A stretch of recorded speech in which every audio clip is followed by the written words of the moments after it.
Il ne perd pas une minute. Tous les jours, Louis Gillard file vers la corniche Kennedy, à Marseille, où il vit depuis 6 mois. Le véliplanchiste breton s'entraîne désormais ici, sur le plan d'eau des Jeux Olympiques 2024. Aujourd'hui, il termine un stage d'entraînement. D'abord, on va plutôt travailler de la partie assez technique, de la position en navigation. Et ensuite, je vais changer cette pièce-là, donc c'est l'aile avant. C'est une pièce assez sensible. C'est cette pièce-là qui nous donne la portance et qui nous fait décoller la planche. Nouveau support pour une nouvelle discipline. En juillet dernier, Louis Gillard adopte le foil, une planche munie d'une dérive en carbone pour voler sur l'eau.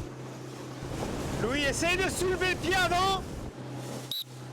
Moi, je suis plutôt là pour un regard extérieur. Et puis après, eux échangent sur leurs sensations propres. Ça fait du bien des fois de se décentrer un peu de la régate et de tout le rush qu'on peut se mettre en compétition pour faire des trucs un peu plus calmes comme ça. Il faut s'adapter à cette discipline qui deviendra olympique en 2024. Dernier jour pour répéter ses bords et trouver ses repères, Allez, on pousse. malgré la fatigue. Il est 16h, les véliplanchistes ont fini leur entraînement. Pour ce dernier jour de stage, ils ont navigué près de 3 heures. Vous les voyez derrière moi, ils nettoient et rangent leur matériel avant un dernier bilan avec leur entraîneur. Toujours avec cette idée de caractériser le matériel. Et une fois que vous avez caractérisé vos matériels, d'essayer de choisir le matériel. C'est la première étape.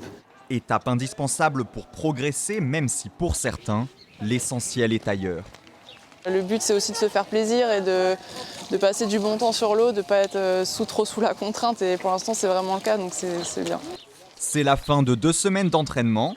L'équipe de France se retrouvera le mois prochain pour une compétition internationale en Italie.